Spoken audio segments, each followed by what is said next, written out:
Hey everybody, DJ Justin here with you with Listen Up Entertainment and a couple of quick videos on microphones and microphone technique. This is actually part one of a two-part video. Part two you got to check out. It's all about microphone technique and how to properly use a microphone.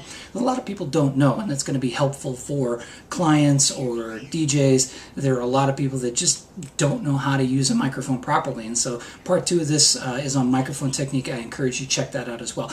But in this one, I want to talk a little bit about who's going to provide the microphone and who should provide the microphone, and then I got a quick tip for DJs at the end about microphone purchase. So first off, when you are doing an event, when you are going to hold an event, and primarily this is going to be from a wedding standpoint, but it'll also be helpful if you're doing like a birthday or an anniversary or a corporate event or a mitzvah or whatever it might be, whatever kind of event you're having where there's going to be toasts or speeches or whatever you might be doing, where people are going to be making announcements or talking.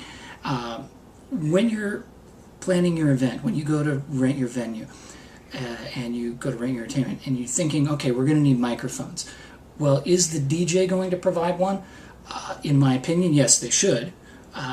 Now, Listen Up Entertainment, we provide wireless mics for our clients to use.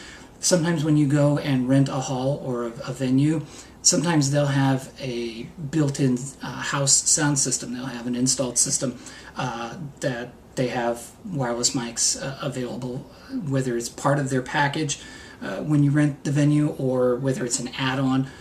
Either way, sometimes they'll put that in there. Personally, I don't like house sound systems when it comes to events that I'm doing, and I'll tell you why. Not because I don't think that they have an advantage or have, they're good points, but because I like the control. I like knowing that I have the ability to turn the mic on and off. I like knowing who's going to have the microphone and when.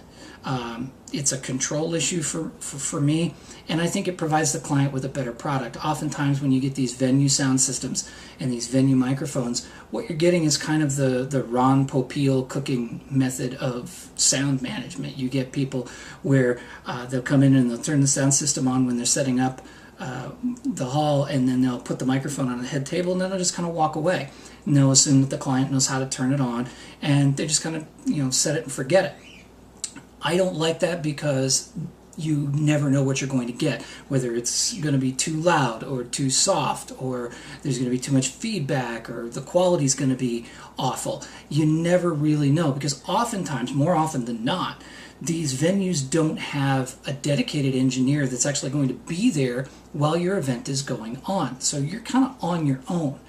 With Listen Up Entertainment and with most DJ outfits out there, we'll provide you with the microphones, but we're also going to be in charge of the quality, whether it's the volume or the sound quality itself, feedback, all of those things that we're going to take care of for you that ensure a good product goes out, so that when you do give your best man speech at the wedding, you can be heard and it can be clear and everyone can hear you, rather than a bunch of squealing and squeaking or not enough volume and people have to say, what was that, what'd you say, we can't hear you. I hear that a lot. I see that a lot. And as a business owner, as a DJ, I like to provide that for my client. I want to make sure that their event is going to go off without any problems. And microphones can be one of those areas where we can control what's going on. Also, with a house sound system, you never know who's going to have the microphone. And inevitably it happens at some point when everybody's had enough liquid courage and the night's gotten a little longer. Somebody, it's drunk Uncle Louie is going to be out there, and he's going to grab the mic, and then he's going to be out there doing karaoke on the dance floor, and that's just never a good thing. Or in the middle of me making an announcement about dinner, drunk Uncle Louie is going to grab the mic, and then he's going to tell everybody about the time he and the groom went ice fishing and the embarrassing story, and nobody wants that. So I like to have the ability to know who's going to have the mic and whether or not it's going to be on. I always clear it with my clients, and I always tell my customers that prior to the event, but also the night of the event. Okay, here's the breakdown. Here's the list of people I have that are going to be speaking.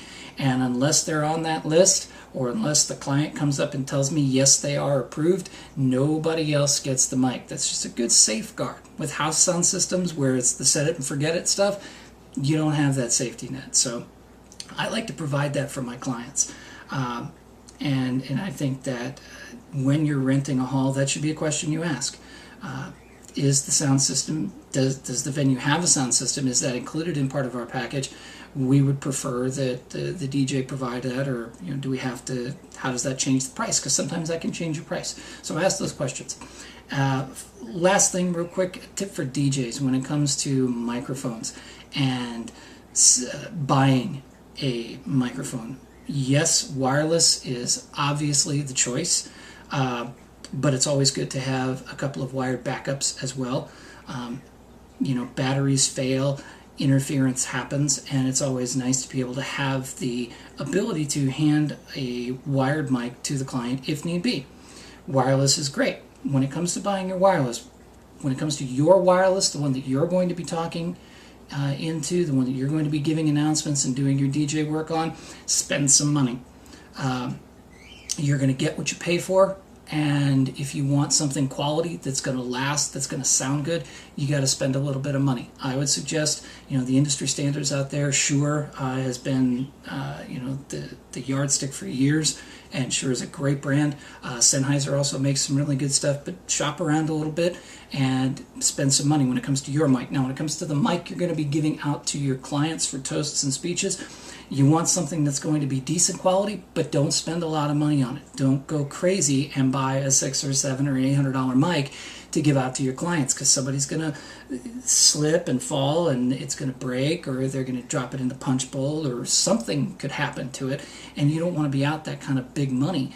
And there are a lot of brands out there that are offering lower cost alternatives, and they're still decent quality. So do some shopping around, ask other DJs, read reviews. Reviews are a great place to find out who's using what and how it works for them. So when it comes to microphone technique, that's going to be in part 2 of this video. Check it out. It'll give you a lot of great advice on how to properly use a microphone, and this will help clients. It's going to help DJs. There's a lot of good stuff in there. So check that out, and I'll see you on the road.